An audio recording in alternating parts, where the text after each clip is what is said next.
Hello friends, welcome back to your technical studies channel where we discuss the fundamental concepts of technical studies in easiest way with practical life related examples. And आज की video में हम देखने वाले हैं vapour pressure, वाष्प दाब and partial vapour pressure, आंशिक वाष्प दाब क्या होता है, दोनों में डिफरेंस क्या है, कौन से लॉ को ये फॉलो करते हैं। तो फर्स्ट ऑफ ऑल हम समझ लेते हैं कि वेपर प्रेशर क्या होता है। वेपर प्रेशर हिंदी में बोला जाता है इसे वाष्प दाब। अब जहां पर वेपर की बात आ गई तो आप ये इतना तो समझते ही हैं कि यहां पर कोई ना कोई इवेपोरेशन प्रोसेस हो रहा होगा, कोई ना कोई वाष्पन हो रहा होगा।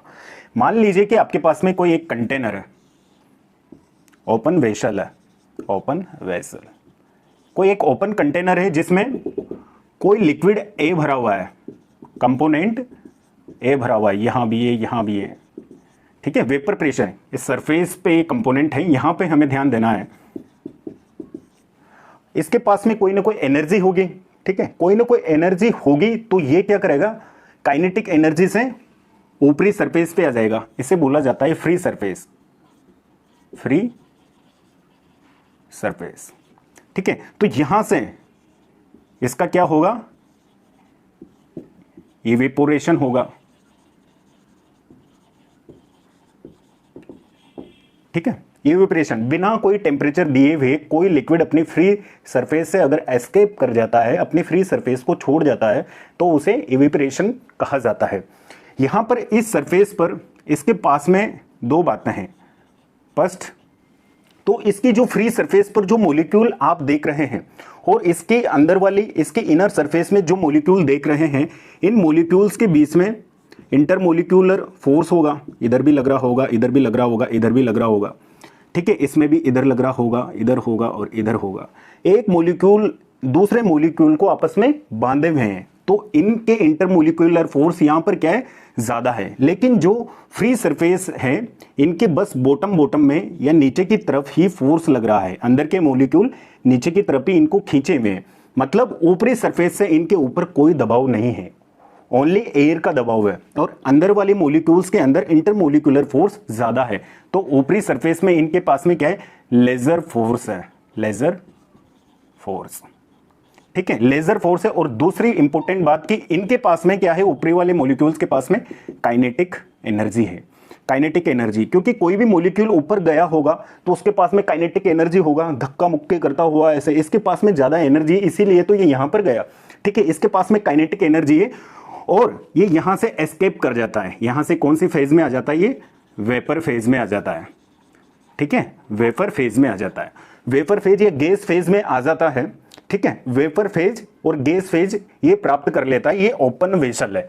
तो क्या ओपन वेसल में वेपर प्रेशर की बात हो सकती है? बिल्कुल भी संभव नहीं है। ठीक है, उसके लिए हमें क्या चाहिए होता है, एक एनक्लोज्ड कंटेनर चाहिए। यही सेम कंटेनर हम बनाएंगे।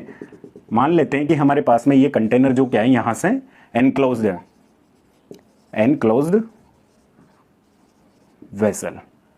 ठीक है, तो यहां पर दो बातें पता चली कि किसी भी लिक्विड की ऊपरी सरफेस पर या फ्री सरफेस पर लिक्विड मॉलिक्यूल्स के पास में लेजर फोर्स होता है और काइनेटिक एनर्जी ज्यादा होती है। उस रीजन से उनका इवेपोरेशन हो जाता है, वो वेपर फेज में चले जाते हैं और वो एनवायरमेंट में घुल मिल जाते हैं। तो यहां पर इस कंडीशन में तो हम वेपर प्रेशर की बात नहीं कर सकते हैं। एंड अदर कंडीशन हम एज्यूम करते हैं कि हमारे पास में यहाँ कोई इनक्लोज्ड वेसल है जहां पे कंपोनेंट ए भरा हुआ है। अब ये कोई भी लिक्विड हो सकता है, पानी हो सकता है, इथेनॉल, मिथेनॉल, इथिलीन, कुछ भी, किसी भी टाइप की कोई गैस लिक्विड फॉर्म में हो सकती है, गैस फॉर्म में हो सकता है, कोई भी यहाँ पर कोई लिक्विड है। ठीक है, तो सेम उसी प्रकार से यहां भी इसका इवेपोरेशन होगा। ये मॉलिक्यूल्स क्या करेंगे, इवेपोरेट करेंगे, इवेपोरेट। ठीक है, ये मॉलिक्यूल्स इवेपोरेट करेंगे। और लेकिन यहां पर ये क्या है, क्लोज्ड वेसल है। जैसा कि आपने पानी की बोतल में देखा होगा कि पानी की बोतल अगर खुली हुई है, उस पर आप ढक्कन लगा देते हैं। ठीक है, तो उसकी काइनेटिक एनर्जी के कारण कुछ मॉलिक्यूल्स अपर जाते हैं, कुछ मॉलिक्यूल्स अपर जाते हैं। फिर कुछ समय बाद में आप देखते हैं कि उस बोतल की इंटरनल सरफेस पे कोई बूंदाबांदी आपको दिखाई देती है, बूंद बूंद आपको चिपका हुआ कोई लिक्विड दिखाई देता है। इसका मतलब यहां से लिक्विड का क्या हुआ, इवेपोरेशन हुआ।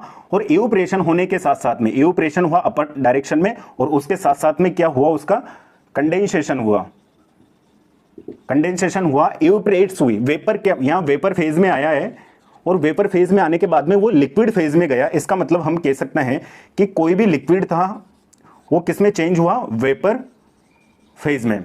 ठीक है, यहाँ पे स्पेलिंग जो लिख रहा हूं मैं, यहाँ VAPOUR है, यहाँ VAPOR है, तो दोनों स्पेलिंग वेपर को ही रिप्रेजेंट करती है, बस एसेंट अलग अलग है, किसी का ब्रिटिश है किसी का अमेरिकन है, तो ये दोनों ही वर्ड करेक्ट है हमारे लिए। और यहां से लिक्विड की वेपर बनी और वेपर से वापस लिक्विड में कन्वर्ट हुई। ये स्थिति तो आपने कह दिया कि सर ये तो इक्विलिब्रियम कंडीशन में आ गया। इक्विलिब्रियम का मतलब होता है साम्यावस्था, कि जब रेट ऑफ वेपराइजेशन और रेट ऑफ कंडेंसेशन दोनों इक्वल हो जाए तो इस कंडीशन को हम कहते हैं इक्विलिब्रियम, इक्विलिब्रियम या साम्यावस्था या साम्य स्थिति। ठीक है, तो यहां से हमको एक बात समझ में आई कि लिक्विड मॉलिक्यूल्स की वेपर्स के द्वारा उसकी फ्री सरफेस पर लगाए जाने वाले प्रेशर को वेपर प्रेशर कहा जाता है, और वेपर प्रेशर को डिनोट किया जाता है PA नोट से।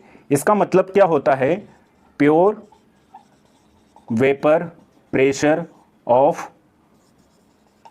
Component A। ठीक है, pure vapour pressure of component A। इस pure vapour pressure of component A को ही बोला जाता है partial vapour pressure of component A। ठीक है, partial pressure of component A।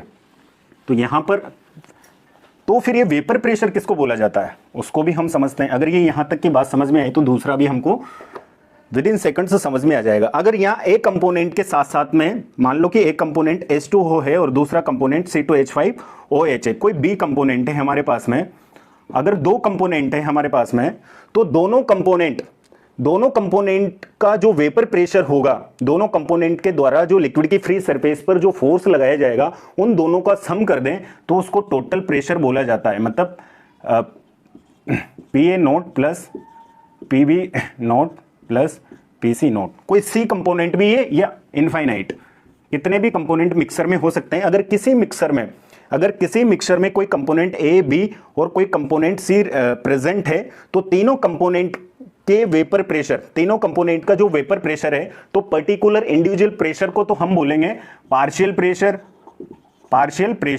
इनको तो पार्शियल प्रेशर बोला जाएगा, और सभी प्रेशर्स का जो योग होगा, टोटल होगा, जो सम होगा, उसको वेपर प्रेशर बोला जाता है। ठीक है, अब यहां पर एक वैज्ञानिक आए राउल्स, तो उन्होंने बोला कि जो पार्शियल प्रेशर है कंपोनेंट A का, उसको कैलकुलेट करने के लिए मोल फ्रैक्शन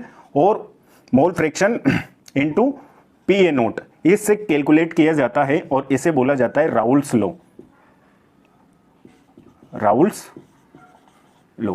तो यहां पर हमको दो बातें समझ में आई कि वेपर प्रेशर किसी क्लोज्ड कंटेनर में इक्विलिब्रियम की स्थिति में उस सब्सटेंस या उस लिक्विड के द्वारा उसकी फ्री सरफेस पर लगाए जाने वाले प्रेशर को वेपर प्रेशर कहा जाता है। अगर उसमें दो या दो से अधिक कंपोनेंट हैं तो पर्टिकुलर इंडिविजुअल कंपोनेंट के द्वारा उसकी फ्री सरफेस पर लगाए जाने वाले प्योर प्रेशर को partial vapour pressure of component A कहा जाता है, और सभी पार्शियल प्रेशर्स के सम को टोटल प्रेशर या टोटल वेपर प्रेशर कहा जाता है। तो यहां से हम दोनों की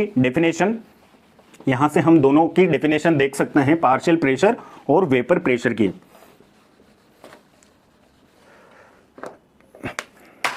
तो यहां से क्या होगा, vapour pressure is the pressure exerted by vapors of substance when it is equilibrium with its liquid और सॉलिड फेज। ठीक है, तो vapour pressure is the pressure exerted by vapours. Vapour pressure वो प्रेशर है जो वेपर्स किसकी, किसी भी सब्सटेंस की, किसी भी लिक्विड की वेपर्स द्वारा लगाए जाने वाला प्रेशर है उसकी फ्री सरफेस पर, जब वो सब्सटेंस किसमें हो, उसकी लिक्विड या सॉलिड फेज के इक्विलिब्रियम में। मतलब जो सब्सटेंस इवेपोरेट हो रहा है तो वो इवेपोरेट होने वाली वेपर्स उतनी ही क्वांटिटी में सेम टाइम में सेम टेम्परेचर पर वापस से उस सब्सटेंस या किसी पदार्थ में कन्वर्ट हो रही है तो वो इक्विलिब्रियम की कंडीशन है। अगर ऐसी कंडीशन में जो प्रेशर वेपर्स के द्वारा उसकी सरफेस पे लगाया जाता है उसे वेपर प्रेशर कहा जाता है। And component A B C dot dot, जितने भी कंपोनेंट्स हैं इन सभी का कंपोनेंट्स पर्टिकुलर बोलो या और individual pressure known as partial pressure, और उस मिक्सचर में प्रेजेंट सभी कंपोनेंट का अलग अलग जो प्रेशर होता है उसे पार्शियल प्रेशर कहा जाता है। और पार्शियल प्रेशर को डिनोट करते हैं पी नोट ए से, जहां पे ए को तो सब स्क्रिप्ट में लिखा जाता है और नोट को, इसको नोट बोला जाता है, नोट को अपर स्क्रिप्ट में सुपर स्क्रिप्ट में लिखा जाता है पी ए नोट। इसका मतलब होता है किसी भी कंपोनेंट का प्योर प्रेशर। आई होप आपको ये वीडियो और ये कॉन्सेप्ट समझ में आया होगा। Thank you.